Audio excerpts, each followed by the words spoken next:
ಸ್ನೇಹಿತರೆ, ಇನ್ನೊಂದು 20 ದಿನ ಆದ್ಮೇಲೆ ಎಲ್ಲವೂ ಚೆನ್ನಾಗಿಯೇ ಇತ್ತು.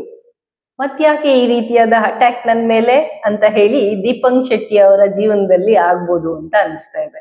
ಈ ದೀಪಂಕ್ ಶೆಟ್ಟಿ ಅವರು ಅನಿತಾ ಕಾಸರಗೋಡು ಹೊರಗಡೆ ಇರುವಾಗ, ಆಕೆ ಏನು ಒಂದು ಕಮ್ಯುನಿಟಿಯನ್ನ ಟಾರ್ಗೆಟ್ ಮಾಡಿ ಮಾತಾಡ್ತಾ ಇರುವಾಗ ಯಾಕೆ ಅಂತ ಕೇಳಲಿಲ್ಲ, ಮಾತಾಡ್ಬೇಡಿ ಅಂತ ಹೇಳಲಿಲ್ಲ ಅಥವಾ ಅದನ್ನು ಖಂಡಿಸ್ಲಿಲ್ಲ. ಅಲ್ಲಿವರೆಗೂ ಬಾಲ ಮುದುರ್ಕೊಂಡಿದ್ದಂತಹ ಈ ದೀಪಂಕ್ ಶೆಟ್ಟಿ ಅವರು ಆಕೆ ಒಳಗಡೆ ಹೋಗಿದ ತಕ್ಷಣ ಉಪ್ಪು ತಿಂದವರು ನೀರು ಕುಡಿಲೇಬೇಕು, ಒಂದು ಕಮ್ಯುನಿಟಿ ಬಗ್ಗೆ ಮಾತಾಡಿದ್ದಕ್ಕೆ ಅದಕ್ಕೆ ಶಿಕ್ಷೆ ಅನುಭವಿಸ್ತಾ ಇದ್ದಾರೆ ಅಂತೆಲ್ಲ ದೊಡ್ಡದಾಗಿ ಬರ್ಕೊಂಡು ಅವ್ರು ಫೇಸ್ಬುಕ್ ಅಲ್ಲಿ ಹಾಕೊಳ್ತಾ ಇದ್ದಾರೆ. ಹಾಗೆ ಆಕೆನ ಇವತ್ತು ಜುಡಿಷಿಯಲ್ ಕಸ್ಟಡಿಯಲ್ಲಿ ಇಟ್ಟಿದಾರ.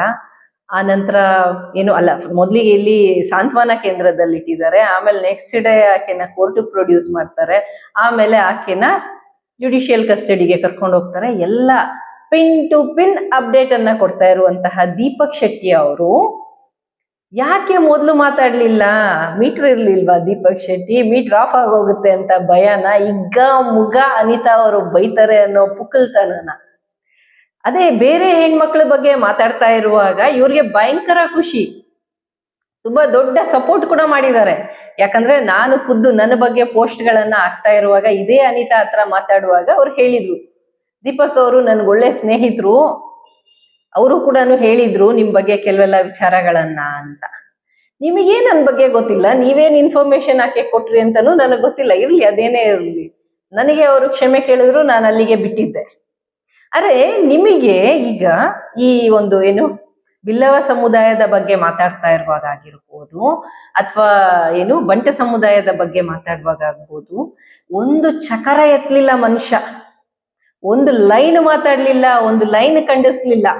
ನಾನಾದ್ರೂ ಅಟ್ಲೀಸ್ಟ್ ಕಾಲ್ ಮಾಡ್ಬಿಟ್ಟು ಹೇಳಿದೆ, ಮೆಸೇಜ್ ಕೂಡ ಹಾಕಿದ್ದೀನಿ ಆಕೆಗೆ, ಸಮಾಧಾನಕ್ಕೆ ಆಲೋಚನೆ ಮಾಡಿ, ಸುಮ್ಮನೆ ಈ ರೀತಿಯಾದ ಸ್ಟೇಟ್ಮೆಂಟ್ಸ್ ಕೊಟ್ರೆ ನಾಳೆ ದಿನ ಸಮಸ್ಯೆ ಆಗತ್ತೆ, ಅದರಿಂದ ಆಚೆ ಬರೋದು ನೋಡಿ. ಒಂದು ಏನ್ ಹೇಳ್ತಾರೆ, ಅಪಾಲಜಿ ಅಲ್ಲದೆ ಹೋದ್ರು, ಸಾರಿ ಕೇಳಲಿಲ್ಲ ಅಂದ್ರೂ ಪರವಾಗಿಲ್ಲ, ಯಾವ ಕಾರಣಕ್ಕೆ ಹಿಂಗೆಲ್ಲ ಆಯ್ತು ಅಂತ ಹೇಳಿ ಒಂದು ಎಕ್ಸ್ಪ್ಲನೇಷನ್ ಕೊಡಿ ಅಂತ ಹೇಳಿ ನಾನು ಆಕೆಗೆ ಹೇಳಿದ್ದೆ. ಆದ್ರೆ ನೀವು ಆಕೆನ ಮತ್ತಷ್ಟು ಮಗದಷ್ಟು ಪ್ರೊವೋಕ್ ಮಾಡಿ ಬಿಟ್ಟು ಇವತ್ತು ಆಕೆ ಒಳಗಡೆ ಹೋದ್ಮೇಲೆ ಏನೋ ಭಯಂಕರ ಧೈರ್ಯವಂತರ ತರ ಇವತ್ತು ಪೋಸ್ಟ್ ಹಾಕೋದಲ್ಲ. ಫೈಟ್ ಮಾಡಿದ್ರೆ ಎದುರುಗಡೆ ಫೈಟ್ ಮಾಡ್ಬೇಕು. ಒಬ್ರು ಕಷ್ಟದಲ್ಲಿರುವಾಗ ನೋಡ್ಬಿಟ್ಟು ನಗೋದಲ್ಲ. ಇರ್ಲಿ, ಆಕೆ ತಪ್ಪೇ ಮಾಡಿರ್ಬೋದು, ತಪ್ಪು ಮಾಡಿರೋದಕ್ಕೇನೆ ಇವತ್ತು ಒಳಗಡೆ ಹೋಗಿದ್ದಾರೆ ಅಂತಾನೆ ಇರೋಣ. ಆದ್ರೆ ಆಕೆ ಜೊತೆಗಿದ್ಬಿಟ್ಟು ಆಕೆ ಬೆನ್ನಿಗೆ ಚೂರಿ ಹಾಕೋ ಕೆಲಸ ಇದೆಯಲ್ಲ, ದೀಪಕ್ ಶೆಟ್ಟಿ ಡೆಫಿನೆಟ್ಲಿ ಆಕೆ ಬಂದ್ಮೇಲೆ ಫೇಸ್ ಮಾಡೋ ತಾಕತ್ತಿರ್ಲಿ. ನೀವ್ ಹಾಕಿರೋ ಅಷ್ಟು ಪೋಸ್ಟ್ ಸ್ಕ್ರೀನ್ ಶಾಟ್ ತೆಗ್ದಿಟ್ಟಿದೀನಿ, ಕಳಿಸ್ತೀನಿ ನಾನು ಆಕೆಗೆ. ಯಾಕಂದ್ರೆ ನಿಜವಾಗ್ಲೂ ಟಾರ್ಗೆಟ್ ಆಗ್ಬೇಕಾಗಿರೋದು ನಿಮ್ಮಂತ ಶೆಟ್ಟಿಗಳು ಡೈರೆಕ್ಟ್ ಆಗಿ ಇಂಡೈರೆಕ್ಟ್ ಆಗಿ ಆಕೆನ ಪ್ರೊವೋಕ್ ಮಾಡಿನೇ ಹಿಂಗಾಗಿರೋದು. ಇರ್ಲಿ, ಯಾರು ಕಳ್ಳರು ಯಾರು ನಿಜವಾದವರು ಅನ್ನೋದು ಪಾಪ ಆಕೆಗೆ ಗೊತ್ತಾಗ್ಲಿಲ್ಲ, ಯಾರು ನಿಜವಾದ ಸ್ನೇಹಿತರು ಯಾರು ಕಳ್ಳ ಸ್ನೇಹಿತರು ಅಂತ. ಇರ್ಲಿ, ಆಕೆ ತಪ್ಪು ಮಾಡಿದಾಳೆ, ನನ್ನ ಬಗ್ಗೆನು ತುಂಬಾ ಕೆಟ್ಟದಾಗಿ ಬರದ್ಲು. ಯಾರು ಪ್ರೊವೋಕ್ ಮಾಡಿದ್ರೋ ಗೊತ್ತಿಲ್ಲ ನನಗೆ. ನಾನಂತೂ ಕೌನ್ಸಿಲಿಂಗ್ ಮಾಡಿದೆ, ಆಕೆನೇ ಹೇಳಿದಾಳೆ ವಿಡಿಯೋದಲ್ಲಿ. ಅವ್ರು ಕೌನ್ಸಿಲಿಂಗ್ ಮಾಡಿದ್ರು, ಆ ನಂತರ ನನಗೆ ಸ್ವಲ್ಪ ಸರಿ ಅನ್ನಿಸ್ತು, ಆಮೇಲೆ ನಾನು ಅದನ್ನ ಬಿಟ್ಟಿದ್ದೀನಿ, ಕ್ಷಮೆ ಕೇಳ್ತೀನಿ ಕೂಡ ಅಂತ ಹೇಳಿ ಕ್ಷಮೆ ಕೇಳಿ ಮುಗಿಸಿದ್ದಾರೆ. ನಾನು ಅದಕ್ಕೆ ಇವತ್ತು ಅವರು ಅಂತ ಮಾತಾಡ್ತಾ ಇರೋ ಅಂಥದ್ದು. ಆದ್ರೆ ನೀನೇನ್ ಮಾಡಿದೆ ದೀಪಕ್? ಜೊತೆನಲ್ಲೇ ಇದ್ಕೊಂಡು ಆಕೆಗೆ ಚೆನ್ನಾಗೇ ಮಾತಾಡಿಸ್ಕೊಂಡು, ಆಕೆ ಜೈಲ್ಗೆ ಹೋಗೋ ಕೊನೆ ಕ್ಷಣದವರೆಗೂ ನಿಮ್ಮ ಹತ್ರ ಮಾತಾಡ್ತಾ ಇದ್ಲೋನೆ ಏನೋ ಗೊತ್ತಿಲ್ಲ ನನಗೆ, ನಿನ್ನ ಹತ್ರ ಮತ್ತೆ ನಿನ್ನ ಟೀಮ್ ಹತ್ರ. ಆದ್ರೆ ನೀನೇನ್ ಮಾಡ್ದೆ? ಆಕೆನ ಬಚಾವ್ ಮಾಡೋ ತರ ನಾಟಕ ಮಾಡ್ಕೊಂಡಿದ್ದೋ ಏನೋ, ಯಾರಿಗ್ ಗೊತ್ತು. ಆಕೆ ಒಂದ್ ಮಾತು ಹೇಳಿದ್ಲು, ನಾನು ಈಗ ಹೇಳಲ್ಲ, ಆಕೆ ಆಚೆ ಬಂದ್ಮೇಲೆ ಹೇಳ್ತೀನಿ ನಿನ್ನ ಬಗ್ಗೆ ಎಷ್ಟು ಒಳ್ಳೇದಾಗಿ ಹೇಳಿದ್ಲು ಅಂತ, ಆಯ್ತಾ? ಆದ್ರೆ ನೀನ್ ಇವತ್ತು ಮಾಡಿರೋ ಕೆಲ್ಸ ಇದೆಯಲ್ಲ, ಆಕೆ ಹೊರಗಡೆ ಬಂದ್ಮೇಲೆ ಮಾಡ್ತಾಳಿರು, ನಿಂಗೆ ಮಾರಿ ಹಬ್ಬನೇ, ನಿನಗ್ ಮಾರಿ ಹಬ್ಬನೇ.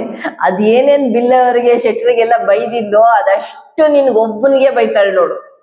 ನಿನ್ನಂತ ಕಂತ್ರಿ ಕೆಲಸ ಮಾಡಿರೋದಕ್ಕೆ ಖಂಡಿತ ಬಿಡಲ್ಲ ನಿನ್ನ ದೀಪಂಕ್ ಶೆಟ್ಟಿ. ಐ ಆಮ್ ವೇಟಿಂಗ್, ಏನೋ ಒಂದು ಬೇಗ ರಿಲೀಸ್ ಆಗಿ ಬರ್ಲಿ, ಬೈಲ್ ಗೀಲ್ ಸಿಕ್ಕಿ ಆಚೆ ಬಂದ್ರೆ ನಿಂಗಂತೂ ಮಾರಿ ಹಬ್ಬನೇ. ಮೊದಲ ತರನೇ ಆಚೆ ಬಂದ್ರೆ ಎಲ್ಲಾದ್ರೂ ಅಲ್ಲಿ ಹೋಗ್ಬಿಟ್ಟು ಸ್ವಲ್ಪ ರಿಫಾರ್ಮ್ ಆಗಿ, ಇಲ್ಲ ನಾನು ನೆಕ್ಸ್ಟ್ ಸಮಾಜದಲ್ಲಿ ಬೇರೆ ರೀತಿ ಬದುಕಬೇಕು, ಈ ರೀತಿಯಾಗಿ ಏನಾದ್ರು ಒಂದು 15 ದಿನ ಕೊಟ್ಟಿರೋದಲ್ವಾ judicial custody. After that bail move ಆಗ್ಬೇಕು, ಬೇಲ್ ಮೂವ್ ಆಗಿ ಅದೆಲ್ಲ ಕರೆಕ್ಟ್ ಆಗಿ ಬೇಲ್ ಸಿಗೋದಕ್ಕೆ ಸ್ವಲ್ಪ ಟೈಮ್ ತಗೊಳತ್ತೆ. ಇನ್ನೂ 1 ವಾರ ಆಚೆ ಈಚೆ ಆಗ್ಬೋದು. ಮತ್ತೆ ಆಚೆ ಬಂದ್ಮೇಲೆ ಕೂಡ ಆಕೆಗೆ ಸ್ವಲ್ಪ ಟೈಮ್ ಬೇಕಲ್ಲ, ಸ್ವಲ್ಪ ಟೈಮ್ ತಗೊಂಡು ಇದನ್ನೆಲ್ಲ ನೋಡಿ ಕೂಡ ಆಯ್ತು ಹಾಳಾಗೋಗ್ಲಿ ಬಿಟ್ಬಿಡೋಣ ಅಂತ ಡೈಜೆಸ್ಟ್ ಮಾಡ್ಕೊಂಡೆ ಬದುಕೊಂಡೆ ನೀನು. ಇಲ್ಲ ಅಂದ್ರೆ ಮಗಂದು ನಿನ್ನ ಹಾಕೊಂಡು ರುಬ್ತಾಳೆ, ಕೇಳ್ಬೇಡ, ಪುಡಿ ಆಗೋಗ್ತೀಯ ನೋಡ್ ನೀನು. ನೆಕ್ಸ್ಟ್ ಸೋಷಿಯಲ್ ಮೀಡಿಯಾದಲ್ಲಿ ನಿಂದೆ. ನೀನು ಈ ಸೋಷಿಯಲ್ ಮೀಡಿಯಾ ಬಿಟ್ಟು ಓಡೋಗ್ಬೇಕೋ ಏನೋ ನನಗ್ ಗೊತ್ತಿಲ್ಲ, ಆ ರೇಂಜಿಗೆ ರುಬ್ಬಬಹುದು ನೀನ್ ಮಾಡಿರೋ ಕೆಲ್ಸಕ್ಕೆ. ಜೊತೆನಲ್ಲೇ ಇದ್ಕೊಂಡು ಬೆನ್ನಿಗೆ ಚೂರಿ ಆಗ್ತಿಯಲ್ಲ ನೀನು, ಎಂತ ಖತರ್ನಾಕ್ ಇರ್ಬೇಡ ನೀನು. ಒಂದು ಮಾತು ಹೇಳ್ಬೋದಿತ್ತು ನಿನಗೆ, ಅಟ್ಲೀಸ್ಟ್ ನಿನ್ನ ಹತ್ರ ತುಂಬಾ ಚೆನ್ನಾಗಿದ್ದೀನಿ ಅಂತ ನನ್ನ ಹತ್ರ ಹೇಳಿದ್ವಿ, ಒಳ್ಳೆ ಸಜೆಷನ್ ಎಲ್ಲ ಕೊಡ್ತಾ ಇದ್ರು ನನಗೆ ಅಂತ. ಇದೇನಾ ನೀನ್ ಕೊಡೋ ಸಜೆಷನು? ಚೆನ್ನಾಗಿ ಮಾತಾಡ್ತಾರೆ ನನ್ನ ಹತ್ರ ಅಂತ ಹೇಳಿದ್ಲು. ಆಯ್ತು, ಆಚೆ ಬರ್ಲಿ, ನಾನು ಕೇಳ್ಬೇಕು, ಒಂದ್ ಮಾತು ಕೇಳಲೇಬೇಕು. ಯಾಕಂದ್ರೆ ನಾನು ಸಜೆಷನ್ ಕೊಟ್ಟೆ, ಬೇಡ ಇದೆಲ್ಲ ಸ್ಟಾಪ್ ಮಾಡ್ಕೊಳ್ಳೋದು ಒಳ್ಳೇದು, ತುಂಬಾ ಅತಿರೇಕಕ್ಕೆ ಹೋಗ್ತಾ ಇದೆ. ಏನಿದು ಕಮ್ಯುನಿಟಿನ ಟಾರ್ಗೆಟ್ ಮಾಡೋದು, ಅದು ಇಂಟೆನ್ಷನಲ್ಲಿ ಇರ್ಬೋದು ಅಥವಾ ನಿಮ್ಗೆ ಇಂಟೆನ್ಷನ್ ಇಲ್ಲದೆ ಇರ್ಬೋದು. ಕಮ್ಯುನಿಟಿಗೆ ಬೈಬೇಕು ಅಂತ ಯಾವುದೋ ಒಂದು ಕೋಪದಲ್ಲೂ ಬೈತಾ ಇರ್ಬೋದು, ಯಾವುದೋ ಒಂದು ಆಕ್ರೋಶದಲ್ಲಿ ಬೈತಾ ಇರ್ಬೋದು. ಬಟ್ ಸ್ಟಿಲ್ ಯೋಚನೆ ಮಾಡಿ ಅಂತ ನಾನಂತೂ ಹೇಳಿದ್ದೆ. ಆಗ ಶೆಟ್ರ ವಿಚಾರ ಬಂದಾಗ ನಿನ್ನ ಬಗ್ಗೆ ಅನಿತಾ ಒಂದು ಮಾತು ಹೇಳಿದ್ದಾರೆ, ತುಂಬಾ ಪ್ರೌಡ್ ಆಗಿ, ತುಂಬಾ ಖುಷಿಯಾಗಿ. ದೀಪಕ್ ಶೆಟ್ಟಿ ಹೀಗೆ ಹಾಗೆ ಆ ರೀತಿಯಾಗೆಲ್ಲ ಏನು ಆಗಲ್ಲ ಅಂತ ಒಂದು ಮಾತು ಹೇಳಿದ್ದಾರೆ. ನೋಡೋಣ, ಆಚೆ ಬಂದ್ಮೇಲೇನು ಅದೇ ನಿಲುವಲ್ಲಿ ಇದ್ರೆ ಕೇಳ್ಬಿಟ್ಟು ತಿಳ್ಕೊಳ್ಳೋಣ. ಆದ್ರೂ ಈ ತರ ಒಂದ್ ಕೆಲ್ಸ ಮಾಡ್ಬಾರ್ದಿತ್ತು, ಬೆನ್ನಿಗೆ ಚೂರಿ ಹಾಕೋ ಕೆಲ್ಸ. ಅಟ್ಲೀಸ್ಟ್ ಇನ್ನೊಬ್ರು ಇದಾರಲ್ಲ ಸ್ನೇಹಿತರು, ಅವ್ರು ಓಕೆ ಇಂಡೈರೆಕ್ಟ್ ಆಗಿ ಏನೋ ಒಂದ್ 4 ಲೈನ್ ಬರೆದು ಬಿಟ್ಟಿದ್ದಾರೆ. ಅರೆ ನೀನು ಡೈರೆಕ್ಟ್ ಆಗಿ ಮಾತಾಡಿ ಡೈರೆಕ್ಟ್ ಆಗಿ ಬರೆದು ಹಾಕಿದ್ಯಲ್ಲ, ನಂಬಿಕೆ ದ್ರೋಹ ಆಗಲ್ವಾ? ಈ ರೀತಿಯಾಗಿ ಮಾಡ್ಬೋದಾ? ಅದಕ್ಕೆ ಅವತ್ತೇ ಉಗ್ದಿದ್ದಿದ್ ನಿನಗೆ. ಹೆಂಗೋ ನನ್ನ ತಂಟೆಗೆ ಬಂದಿರ್ಲಿಲ್ಲ ನೀನ್ ಅದಾದ್ಮೇಲೆ. ಆದ್ರೂ ನಿನಗೆ ಹೇಳ್ಬೇಕು ಅನ್ನಿಸ್ತು, ಹೇಳ್ದೆ ಅಷ್ಟೇ. ಆದ್ರೂ ಏನಿದು ಇಷ್ಟು ಒಂದು ಗಲೀಜು ಬುದ್ಧಿ ನಿನಗೆ ಅಂತ. ಸರಿ, ಏನೇ ಇರ್ಲಿ ಸ್ನೇಹಿತರೆ, ಅನಿತಾ ಬಂದ ಮೇಲೆ ಅನಿತಾಗೆ ಈ ವಿಡಿಯೋನ ರೀಚ್ ಮಾಡಿಸ್ಬೇಕು ನೀವು. ನೆನಪಲ್ಲಿ ನಾನ್ ಮರ್ತೋಗ್ಬಿಟ್ರು ಈ ವಿಡಿಯೋ ಅನಿತಾಗ್ ರೀಚ್ ಆಗ್ಬೇಕು. ಅನಿತಾಗೆ ಎಲ್ಲರೂ ತಪ್ಪದೆ ಹೇಳ್ಬೇಕು, ಈ ದೀಪಕ್ ಶೆಟ್ಟಿದು ಫೇಸ್ಬುಕ್ ನೋಡು ಅಂತ, ಏನೇನ್ ಬರ್ದಾಕಿದಾನೆ ಅಂತ. ಅದಕ್ಕೆ ಮೊದ್ಲೇನಾದ್ರು ಒಂದು ಲೈನ್ ಇವನು ಬರ್ದಿದಾನ?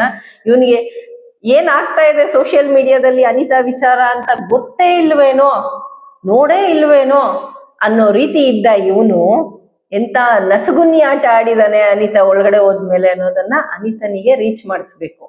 ಬೇರೆಯವರೆಲ್ಲ ಕೇಳಿದ್ರಲ್ಲಿ ನ್ಯಾಯ ಇದೆ, ನೀವು ಅನ್ಬೋದು. ಬೇರೆಯವರೆಲ್ಲ ಕೇಳಲಿಲ್ವಾ ಮೇಡಮ್? ಬೇರೆಯವರೆಲ್ಲ ಅನಿತಾ ಹೊರಗಡೆ ಇರುವಾಗ್ಲೇನೆ ಅನಿತನಿಗೆ ಬುದ್ಧಿ ಹೇಳಿದ್ದು, ಅನಿತಾ ಹೊರಗಡೆ ಇರುವಾಗ್ಲೇನೆ ಎದುರೆದ್ರೆ ಫೈಟ್ ಮಾಡಿದ್ರು. ಅನಿತಾ ಬೈದ್ರೆ ಬೈಸ್ಕೊಂಡ್ರು, ಅವರು ವಾಪಸ್ ಬೈಬೇಕು ಅನ್ಸಿದ್ರೆ ಬೈದ್ರು, ಕೇಸ್ ಮಾಡ್ಬೇಕು ಅನ್ಸಿದ್ರೆ ಕೇಸ್ ಮಾಡಿದ್ರು. ಇವನ್ ಅಲ್ಲಿವರೆಗೂ ಸುಮ್ನೆ ಇದ್ಬಿಟ್ಟು ಹೋದ್ಮೇಲೆ ಒಂದು ವಿಡಿಯೋ ಬರತ್ತಲ್ಲ, ನಾಯಿ ಒಳಗಡೆ ಇರತ್ತೆ, ಆಚೆ ಕಡೆ ಗೇಟ್ ಹಾಕಿರುವಾಗ ಈಚೆ ಇರೋ ಒಂದು ಚಿಕ್ಕ ನಾಯಿ ಮರಿ ಬೋ ಬೋ ಬೋ ಬೋ ಅಂತ ಬೊಗಳೋದು, ಆ ಗೇಟ್ ಓಪನ್ ಮಾಡಿದ ತಕ್ಷಣ ಅಲ್ಲೇ ಸುಮ್ನೆ ಹಿಂಗ್ ಮಲ್ಕೊಂಡ್ಬಿಡೋದು. ಆ ರೀತಿಯಾದ ಒಂದು ಆಕ್ಟಿಂಗ್ ಅಂತ ನನ್ಗನ್ನಿಸ್ತು. ಎನಿವೇಸ್, ಈ ವಿಡಿಯೋ ಮಾತ್ರ ಅನಿತಾ ಆಚೆ ಬಂದ್ಮೇಲೆ ಶೇರ್ ಮಾಡೋದು ಮರಿಬೇಡಿ. ಜೊತೆಗೆ ನಾನು ಕಳಿಸ್ಕೊಡ್ತೀನಿ, ಜೊತೆಗೆ ಆ ಎಲ್ಲ ಸ್ಕ್ರೀನ್ ಶಾಟ್ಸ್ ಇಟ್ಟಿದ್ದೀನಿ. ಏನಾದ್ರು ಎದುರ್ಕೊಂಡು ಇವನು ಪುಕ್ಲ ಎಲ್ಲ ಡಿಲೀಟ್ ಮಾಡ್ಕೊಂಡ್ಬಿಟ್ರೆ ಕಷ್ಟ. ರೀಚ್ ಮಾಡ್ಸೋಣ, ಗಮನಕ್ಕೆ ಬರಬೇಕು. ಯಾಕೆ ಗೊತ್ತಾ, ಇವನಿಗೆ ಬೈಬೇಕು ಅನಿತಾ ಅಂತಲ್ಲ, ಅನಿತನಿಗೆ ಗೊತ್ತಿರಬೇಕು ಯಾರು ಪ್ರೊವೋಕ್ ಮಾಡೋರು, ಯಾರು ಪ್ರೊವೋಕ್ ಮಾಡದೇ ಇರೋರು, ಯಾರಿಂದ ನನ್ನ ಜೀವನಕ್ಕೆ ಅನ್ಯಾಯ ಆಗುತ್ತೆ, ಯಾರಿಂದ ಆಗಲ್ಲ ಅಂತ. ಇನ್ನಾದ್ರೂ ಅವ್ರ ಜೀವನನ ಚೆನ್ನಾಗಿ ಕಟ್ಕೊಳ್ಳಿ ಅಂತ ಹೇಳ್ತಾ ಈ ವಿಡಿಯೋ ಶೇರ್ ಮಾಡಿ ಅಷ್ಟೇ, ಇನ್ನೇನು ಹೇಳಕ್ಕಾಗತ್ತೆ. Thank you for watching this video. Thank you friends.